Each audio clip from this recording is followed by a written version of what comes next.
امنیتی هرات یک فرصت هست برای اونهایی که در قضایای افغانستان شامل هستند و زی دخل هستند، چه از کشورها و چه هم از افرادی که در سیاست به شکل از اشکال و در اکادمیا مصروف قضای افغانستان هستند.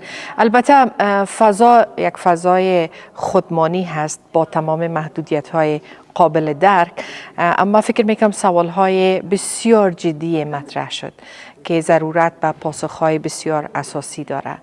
وضعیت افغانستان و نگرانی که از وضعیت کنونی هست باید همه درک کنند.